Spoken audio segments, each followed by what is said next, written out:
Why people choose KMedicine? KSpace era clear for takeoff. A bold vision for peace. Let's find out right here on What's Poppin' Korea.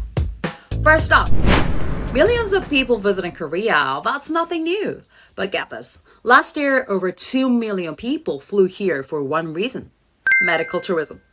It used to be all about K-beauty like plastic surgery and skincare, but the game has changed. The scope is way bigger now. Today, people are flying in for fertility treatments, dental implants, and even complex life-saving surgeries. Take this 4-year-old boy from Uzbekistan. Doctors back home told his parents they had to open his skull. Imagine how terrifying that must have been. Desperate for hope, they brought him to Korea. And guess what? A university hospital here successfully treated him. Today, he's fully recovered. Welcome to the era of K-Medicine. So what's driving this boom? 3 things: world-class tech, unbeatable accessibility, and reasonable prices. The economic impact? $16 billion. It's boosting the economy while giving visitors their health and confidence back. Talk about a win-win. Wow. Moving on. You probably recognize this song, Space Oddity, David Bowie. It played during the Apollo 11 moon landing in 1969.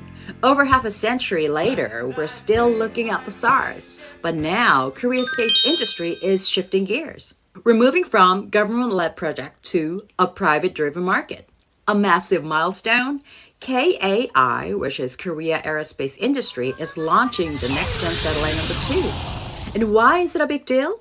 Because it's the first satellite developed entirely by a private company. It monitors the Earth for land management and disaster response. Plus, Hanwha Systems just built the Jeju Space Center.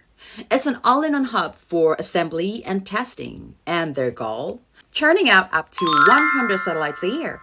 Mass production means better prices and a rock-solid supply chain. We all know that, right? With its own tech, KSpace is officially ready for liftoff. Finally, a war needs more than ever: peace. Peaceful coexistence and denuclearization. That was the message from Korea's UN ambassador at the Security Council in New York. Look around. Global tensions are peaking. Ideology, religion, and endless fighting dominates the news. That's why the call for peace is growing. The ambassador reaffirmed Korea's vision, one built on unity and partnership. A new survey shows 6 out of 10 Koreans supports this path. They want peaceful coexistence.